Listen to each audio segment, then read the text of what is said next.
У одной женщины сильно храпел муж, и она пожаловалась об этом подруге. А подруга говорит: возьми протухшую рыбу, и когда муж начнет храпеть, необходимо поводить рыбой возле носа.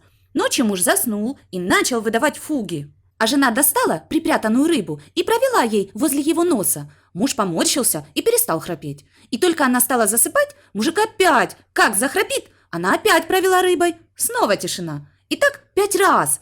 Тут мужик не выдерживает и говорит: еще раз через меня перелезешь — прибью.